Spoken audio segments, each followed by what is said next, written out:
আজকে এখানে প্রশাসন যারা আছেন, এখানে আর্মি প্রশাসনরা আছেন, থানার লোকেরা আছেন, এখানে ইউনি সাহেবরা আছেন।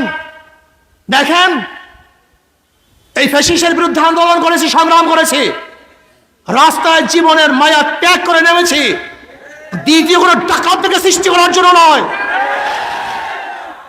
কোন চাঁদাবাজকে বাংলাদেশের জায়গা দেওয়ার জন্য নয়, অত্যাচার অবিচার করার জন্য নয়। আমি স্পষ্ট বলবো প্রশাসনকে, আমি শুনতে পেয়েছি এই হিজলার মধ্যে অনেক চাঁদাবাজরা চরের থেকে গরু চুরি করেছে, অনেক চাঁদাবাজি করেছে। আমি এখানে বক্তব্য দিয়ে গেলাম, যদি চাঁদাবাজকে আপনারা অ্যারেস্ট না করেন, তাহলে আমি কিন্তু ঢাকা হিজলার যারা প্রশাসন আছে তাদের বিরুদ্ধে কমপ্লেন করতে আমি বাধ্য হবে কিন্তু ইনশাআল্লাহ।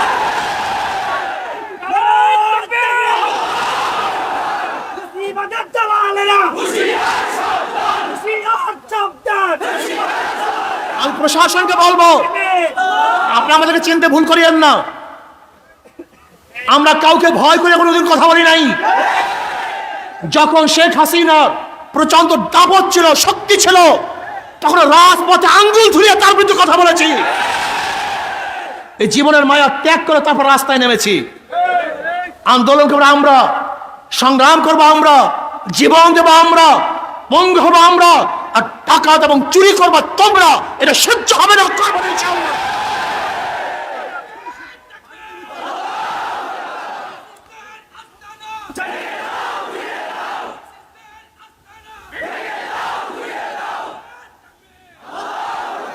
আমি স্পষ্ট বলবো, যদি আপনারা এই বিচার না করেন, আমাদের কাছে জানা আছে, সাংবাদিকরাও জানে, সাংবাদিকরা চরিত্রহীন হবেন না, কোন দলের সাপোর্ট করবেন না, কোন ব্যক্তির সাপোর্ট করবেন না। এই দেশকে সাপোর্ট করেন, এই মাটিকে সাপোর্ট করেন, জনগণকে সাপোর্ট করেন। আমরা সব চরিত্রহীন হয়ে গেছি।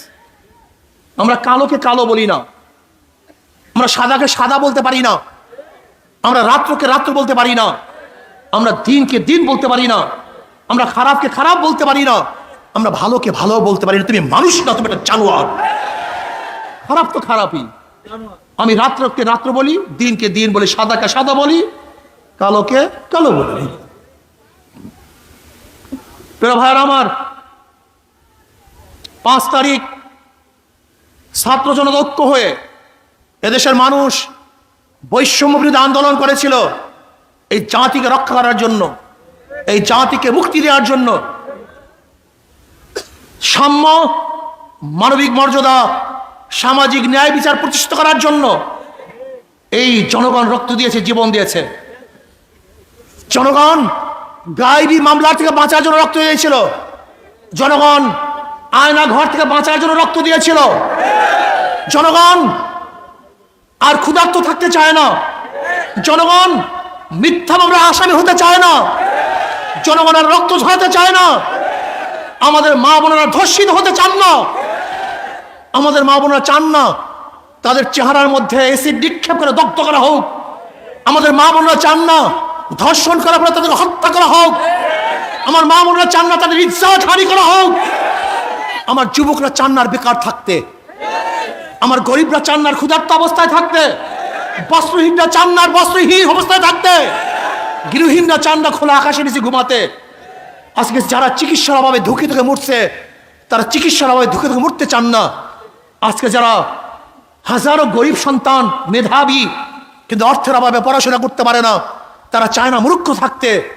আমরা একটা দেশ করতে চাই যে দেশের মধ্যে থাকবে সাম্য, মানবিক মর্যাদা, সামাজিক ন্যায় বিচার, যেখানে থাকবে ছেলেদের অধিকার, কামারদের অধিকার, ঋষির অধিকার, চামারের অধিকার, মেতনের অধিকার, শ্রমিকদের অধিকার, যেখানে থাকবে পুরুষের অধিকার, মহিলাদের অধিকার, যেখানে থাকবে সমস্ত মানুষের অধিকার, মুসলমান, হিন্দু, খ্রিস্টান, বৌদ্ধ, যে বাংলাদেশের নাগরিক প্রত্যেকের অধিকারকে প্রতিষ্ঠিত করতে চাই। সেই দেশ আমরা চাই, এই দেশের কল্যাণ চাই, এই দেশকে মুক্ত করতে চাই। কিন্তু বুঝতে আমি সমস্ত জনগণকে বলবো, আজকে বাংলাদেশ স্বাধীন হয়েছে 53 বছর, অথচ সিঙ্গাপুর, মালয়েশিয়া সহ এই দেশগুলি একই সাথে স্বাধীন হয়েছিল। তাদের স্বাধীনতার বয়স একই টাইম, অথচ কোথায় সিঙ্গাপুর আর কোথায় বাংলাদেশ, কোথায় মালয়েশিয়া আর কোথায় বাংলাদেশের কারণটা কি? এর কারণটা কি? আমার যুবক বাবারা খুব ভালো মতো বোঝার চেষ্টা করো।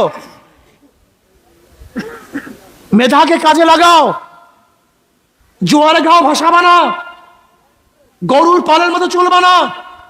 আল্লাহ তোমাকে গরু বানান নাই, মহিষ বানান নাই। আল্লাহ তোমাকে বিবেক দান করছেন, মেধা দান করছেন। তুমি মেধা দিয়ে কেন চিন্তা করবা না? এর কারণটা কোথায়? আজকে 53 বছর পর্যন্ত যারা ক্ষমতায় ছিল তারা জনগণের জন্য আইন প্রণয়ন করে নাই। সরকারে কিভাবে টিকে থাকবে, দল বলকে কিভাবে আঙ্গুল ফুলিয়ে কলাগাছ বানাবে এবং বটগাছ বানাবে, তারা সেই প্ল্যান করেছে। জনগণকে কিভাবে নির্যাতন করবে, নিপীড়ন করবে, জেলের মধ্যে ঢুকাবে, অবৈধভাবে তাদেরকে ফাঁসিতে ঝুলাবে, সেই আইন করা হয়েছে। কিন্তু জনগণের মুক্তির কোনো আইন করেনি। দেখবেন যত প্রশাসনকে তারা পদোন্নয়ন করেছে, প্রশাসনকে হাজার জিনিস তারা দিয়েছে, এর কারণটা কোথায়? শুধু সরকারি টিকে থাকার জন্য। জনগণের জন্য বাজেট করে নেই, তার প্রশাসনের জন্য বাজেট করেছে। তার প্রশাসনকে অনেক উন্নয়ন করেছে, উন্নতি করেছে, কিন্তু জনগণকে উন্নতি করে নেই। তুমি দেখেছো কত পদায়ন?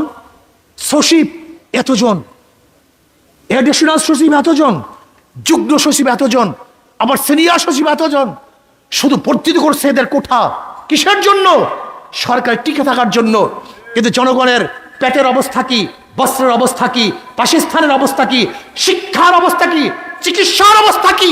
আমি তো চ্যালেঞ্জ দিয়ে বলতে পারবো, আজকে এই হিজলার মধ্যে এমন একটা হসপিটাল নাই সেই হসপিটালে একজন মানুষ সব চিকিৎসা দিতে পারে, আবার সব পরীক্ষা করতে পারে। এরকম হসপিটাল মনে হয় এই হিজলার মধ্যে নেই। তার মানেটা কি? 53 বছরে হিজলায় একটা হসপিটাল হতে পারে নাই।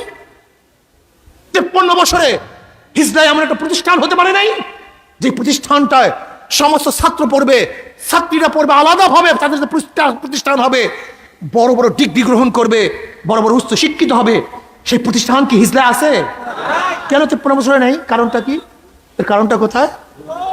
আজকে আমি তো দেখেছি 53 বছর আগেও যে কৃষকরা কৃষি করছে আজও একই অবস্থা আছে। যে ঠেলাওয়ালা ঠেলা গাড়ি ঠেলছে আজও একই অবস্থা আছে। যে ঋষি চামাররা কাজ করছে একই অবস্থায় আছে। যারা ভোট দিয়েছি তাদের ভাগ্যের কোনো পরিবর্তন হয় নাই, কিন্তু যাদেরকে ভোট দিয়েছি ওরা আঙ্গুল ফুলে কলা গাছ নয় বট গাছ হয়েছে। জনগণ ভাইয়েরা আমার, আপনি কি জানেন বাংলাদেশের অবস্থাটা কি? 18,000 কোটি টাকা ঋণী, 18,000 কোটি টাকা। আজকে এখানে যারা আছেন, যারা আজকে জন্মগ্রহণ করবে, বাংলাদেশের প্রত্যেকটা নাগরিক 1.5 লক্ষ টাকার ঋণ নিয়ে তারপর জন্মগ্রহণ করবে। 14 লক্ষ কোটি টাকা বিদেশে পাচার হয়ে গেছে। 14 লক্ষ কোটি টাকা, 98,000 কোটি টাকা ব্যাংক থেকে লুটপাট করা হয়েছে। আপনি জানেন বর্তমান পুঁজিবাদী অর্থনীতির অবস্থাটা কি? বর্তমান পুঁজিবাদী অর্থনীতি হলো গরিবকে গরিব বানাবে আর ধনীকে ধনী বানাবে। বিশ্বাস হয় না? খালি ঠিক কইছেন, বিশ্বাস হয় না আপনাদের? ইমানের খুবই ত্রুটি আপনাদের। যেমন আজকে আপনি যাবেন হিজলা ব্যাংকে, একজন গরিব ম্যানেজার সাহেব আমাকে 5 লক্ষ টাকা ঋণ দেন। ম্যানেজার সাহেব কি বলবে? মর্গেজ আছে। হুজুর আমি তো গরিব মানুষ, কিসের মর্গেজ? মর্গেজ পাবো কোথায়? টাকা তো আপনার জন্য না, যার টাকা আছে ব্যাংক তাকেই টাকা দেয়, যার টাকা নাই ব্যাংক তাকে টাকা দেয় না, লোন দেয় না। তাই ব্যাংক কাকে লোন দিছে? চোরে বলেন না কেন? আগের থেকে 5 লক্ষ টাকা আছে, ধনী, একবার ধনী। ব্যাংক তাকে 5 লক্ষ টাকা দিছে, কয়বার ধনী? তার ঋণ মাফ করছে, কয়বার ধনী? তার ইন্টারেস্ট মাফ করছে, কয়বার ধনী? তার ধনীকে বর্তমান পুঁজিবাদী অর্থনীতি 4 বার ধনী বানায়। আর এই গরিব যারা আছেন না, যাদেরকে সিল দেন আর জিন্দাবাদ জিন্দাবাদ কন, এই গরিবের পেটের মধ্যে 5টা লাথি। 5 লক্ষ টাকা আগের থেকে নাই 1 লাথি। ব্যাংক তাকে 5 লক্ষ টাকা দেয় নাই 2 লাথি। তার ঋণ মাফ হয় নাই 3 লাথি। তার ইন্টারেস্ট মাফ হয় নাই 4 লাথি। আর যেই বড় লোককে টাকা মাফ করা হয়েছে, ওই টাকা যদি বাংলাদেশ ব্যাংকে থাকতো, বাংলাদেশের নাগরিক হিসাবে তার অংশীয় ওই গরিব ছিল, বড়লোকদেরকে মাফ করার কারণে গরিবের পেটের মধ্যে কয় লাত্তি? আর এক লাত্তি, মোট 5টা। গরিব 5 বার গরিব হয় আর বড়লোক 4 বার ধনী হয়। এর জন্য বর্তমান পুঁজিবাদী অর্থনীতি ধনীকে ধনী বানায়, গরিবকে। আপনি জানেন গোটা বাংলাদেশের টাকা কাদের কাছে? কয়জনের কাছে? মাত্র 20-25 ফ্যামিলির কাছে। মাত্র 20-25 ফ্যামিলির কাছে গোটা বাংলাদেশের অর্থনীতি, গোটা বাংলাদেশের টাকা মাত্র 20-25 ফ্যামিলির কাছে।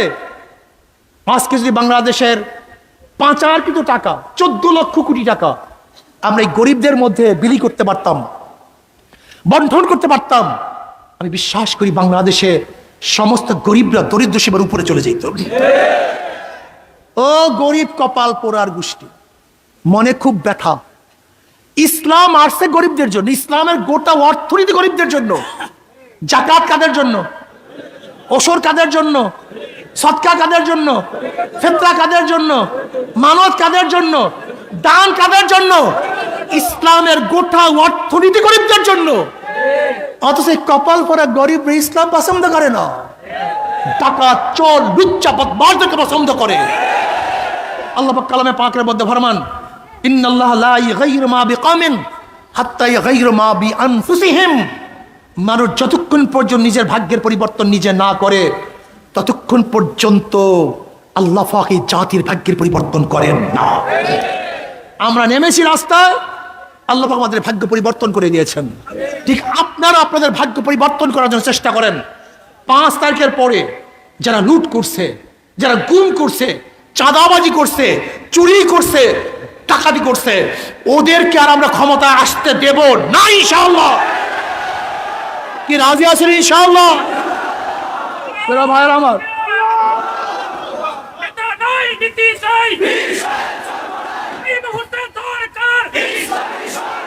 জনগণ ভাইয়ের আমার, জনগণ ভাইয়ের আমার, খুব ভালো মতো শোনেন, শোনার চেষ্টা করুন, শোনার চেষ্টা করুন।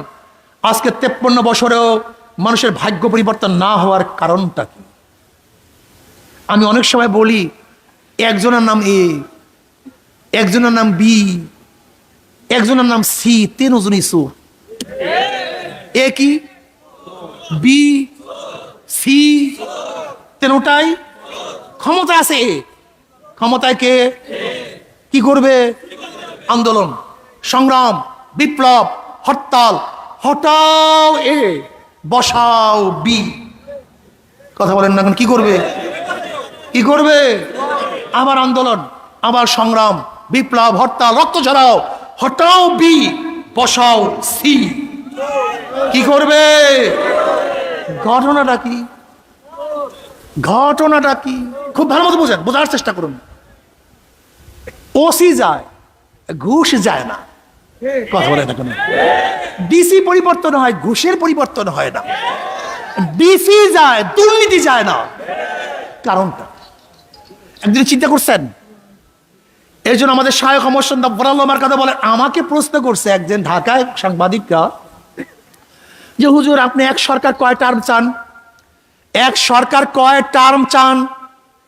অনেকে তো প্রস্তাব দেয় 2 টার্মের বেশি প্রাইম মিনিস্টার একজন হতে পারবে না। আপনি কয় টার্ম চান? 1 টার্ম না 2 টার্ম? আমি বললাম, ভাই যদি চোর 1 বছরও ক্ষমতায় থাকে 1 বছর চুরি করবে, আর যদি সৎ মানুষ 100 বছরও থাকে 100 বছর চুরি করবে না। চোর যদি 1 টার্ম থাকে, 2 টার্ম থাকে, ওরা চুরি করবে, ডাকাতি করবে। আর যদি সৎ মানুষ 100 বছর থাকে, কথা বলে না কেন? প্রমাণ কি? আমাদের চোরা বরিশালের মেয়র খোকন, আমাদের চোরা খোকন, ওই যে চুরি করিয়া ডাকাতি করিয়া মেয়র হইছে, নাম শোনেন না? চোরা খোকনের ক্ষমতায় ছিল কয়দিন মেয়রের? 8 মাস মাত্র। কয় মাস? পত্রিকায় দেখছেন চুরি করছে কত? 100 কোটি টাকা মাত্র 8 মাসে। তাও ভালো চোর এখনো হইতে পারে নাই, রাস্তাঘাট চেনে নাই, দোকানদার চেনে নাই এখন পর্যন্ত। কথা বল, নতুন তো, নতুন চোর তো পুরাপুরি ঠিক পায় না কোন দরজা দিয়ে কোন জায়গায় চুরি আছে, কোন জায়গায় হাতটা দিলে বেশি পাবো। চোর নতুন, কিন্তু 8 মাসে কত টাকা? যদি 5 বছর থাকতো কয় হাজার কোটি টাকা চুরি করতো। তাহলে 1 টার্ম হোক, 2 টার্ম হোক, 1 দিন হোক, 5 দিন হোক, চোর থাকলে চুরি করবে। আর ন্যায়পরায়ণ সৎ মানুষ 100 বছর থাকলেও সে কোনোদিন চুরি করবে না। আসুন, এবার আসুন, বুঝুন, বোঝার চেষ্টা করুন। মাদার গাছ লাগিয়ে আমের আশা করা যায় না, তেঁতুল গাছ লাগিয়ে মিষ্টি ফলের আশা করা যায় না। ডাকাত, চোর, বদমাশ, ধর্ষকদের মাধ্যমে কোনোদিন ধর্ষণ বন্ধ করা যায় না। ডাকাতের মাধ্যমে ডাকাতি বন্ধ করা যায় না, চোরের মাধ্যমে চুরি বন্ধ করা যায় না, সন্ত্রাসের মাধ্যমে সন্ত্রাসী বন্ধ করা যায় না। আসুন, শুধু নেতা নয়, শুধু নেতা নয়, নীতির পরিবর্তন করি, নীতির পরিবর্তন চাই। শুধু নেতা নয়, নীতির পরিবর্তন চাই। পীর সাহেব চর্ম নাই। আগামী নির্বাচনে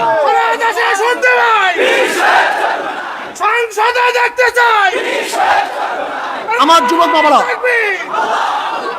যুবক বাবারা, আমার মুরব্বী বাবারা, আমার পর্দালা জ্ঞানী মা বোনেরা, জনগণ ঐক্য হন।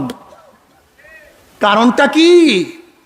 ওরা তো কিছু কুকুর পালে, যেমন কুকুরকে কিছু দিলে কুকুরে হুঁশ থাকে না, ঠিক ওরা এরকম কুকুর পেলে কিছু কিছু মানুষদেরকে অত্যাচার করে, বিচার করে, ভয় দেখায়। কিন্তু জনগণ যদি ঐক্য হয়, কুকুর আর টিকতে পারে না। আপনারা ঐক্য হন, জনগণ ঐক্য হন, ভোটাররা ঐক্য হন, জনগণ ঐক্য হন, ভোটাররা ঐক্য হন, জনগণ ঐক্য হন। যেই দলের মধ্যে চোর আছে, ডাকাত আছে, গুন্ডা আছে, ধর্ষক আছে, চাঁদাবাজ আছে, ওদের কবরে ঠুক মারি ওদেরকে প্রত্যাখ্যান করলাম, বয়কট করলাম। আপনারা ঐক্য হন, আপনারা ঐক্য হন। যদি জনগণ ঐক্য হন, ছাত্র জনতা ঐক্য হন, যে এই মুলাদিতে, এই হিজলার মধ্যে কোনো চাঁদাবাজ দেখতে চাই না। যেখানে চাঁদাবাজি হবে, সমস্ত ছাত্র এবং জনগণ ঐক্য হয়ে ওদেরকে প্রতিহত করেন, দেখবেন ইনশাআল্লাহ চাঁদা মুক্ত এক দেশ আমরা করতে পারবো, সন্ত্রাস মুক্ত এক দেশ করতে পারবো। আর একটা কথা মনে রাখতে হবে, আমাদের বর্তমান সংবিধানের মধ্যে জাতীয়তাবাদ, ধর্মনিরপেক্ষবাদ, সমাজতন্ত্রবাদ এবং গণতন্ত্রবাদ, এই 4 ভিত্তিতে দেশ চলতেছে। কয় ভিত্তি? কিন্তু 53 বছরে এই 4 মূলনীতি আমাকে শান্তি দিতে পারে নাই, জনগণকে মুক্তি দিতে পারে নাই। আমরা সবুজ বাংলা দেখেছি, সোনার বাংলা দেখেছি, নতুন বাংলা দেখেছি, ডিজিটাল বাংলা দেখেছি, স্মার্ট বাংলা দেখেছি। আর আমরা ডিজিটাল বাংলা দেখতে চাই না, সবুজ বাংলা দেখতে চাই না, এবার ইসলামী বাংলা দেখতে চাই। কি বাংলা দেখতে চাই? ইসলামী বাংলা দেখতে চাই। কে রাজি আছেন? নারায়ে তাকবীর, নারায়ে তাকবীর, আল্লাহু আকবার। পীর সাহেব ধর্ম নাই, ইসলামী সরকার সংসদে দেখতে চাই। আসুন, আসুন আমার যুবক বাবারা, আমার মুরব্বী বাবারা, আসো ঐক্যবদ্ধ ভাবে ইসলামী বাংলার জন্য আজকের থেকে দাওয়াতি কাজ শুরু করি। ঘরে ঘরে, পাড়ায় পাড়ায়, ব্যক্তি ব্যক্তি, সব জায়গায় হাত পাখার দাওয়াত পৌঁছে দেয়। যারা আজ পর্যন্ত কথা এবং কাজে বিপরীত হয় নাই, ইনশাআল্লাহ ইমানের অবস্থা থাকলে বিপরীত হবে না ইনশাআল্লাহ। ইসলামী আন্দোলন বাংলাদেশ শুরুর থেকে আজ পর্যন্ত কোনোদিন কথা এবং কাজে অমিল হয় নাই, হবে না ইনশাআল্লাহ। কাজে আসুন আমরা সম্মিলিতভাবে আল্লাহর জমিন, আল্লাহর হুকুমাত কায়েম করার জন্য, ইসলাম হুকুমাত কায়েম করার জন্য হাত পাকায় ভোট দেই, ইসলামী আন্দোলন ঐক্যবদ্ধ হই। আর আমার শেষ কথা বলি না, শেষ কথা, অনেক ভদ্র মানুষ আছেন, শিক্ষিত মানুষ আছেন, যারা রাজনীতিতে অংশগ্রহণ করেন না, পচা গান্দা রাজনীতির কারণে তারা রাজনীতিতে অংশগ্রহণ করেন না। আমি ওই সমস্ত ভাইদেরকে বলবো, আমার পর্দার মাদেরকে বলবো, আপনার মতো ভালো লোকগুলি রাজনীতি না আসার কারণে ডাকাতরা এখানে স্থান নিয়েছে, চোরেরা এখানে স্থান নিয়েছে, ধর্ষকরা এটা দখল করেছে। আপনার মতো ভালো লোক যখন এখানে আসবে, তখন ডাকাত চোরেরা এখানে থাকতে পারবে না ইনশাআল্লাহ। আজকে থেকে আমি বলবো, সেই ভালো লোকগুলি ইসলামী আন্দোলন অংশগ্রহণ করুন। আসুন আমরা সবাই একই সাথে কাঁধে কাঁধ মিলিয়ে ইসলাম হুকুমাত কায়েম করার জন্য, দুনিয়াতে মুক্তি, আখিরাতে শান্তি পাওয়ার জন্য আল্লাহ পাক আমাকে এবং আমাদের সবাইকে একই সাথে কাজ করার তৌফিক দান করেন। আপনার এই বৃষ্টির মধ্যে কাদার মধ্যেও সব কিছু উপেক্ষা করে এখানে আসছেন। আমার বিশ্বাস যদি হিজলার লোক সব একত্রিত হন তাহলে অবশ্যই ইনশাআল্লাহ এদেশে কলেমার পথে উড্ডয়ন হবেই হবে ইনশাআল্লাহ। আল্লাহ আমাকে আমাদের সবাইকে একই সাথে কাজ করার তৌফিক দান করেন।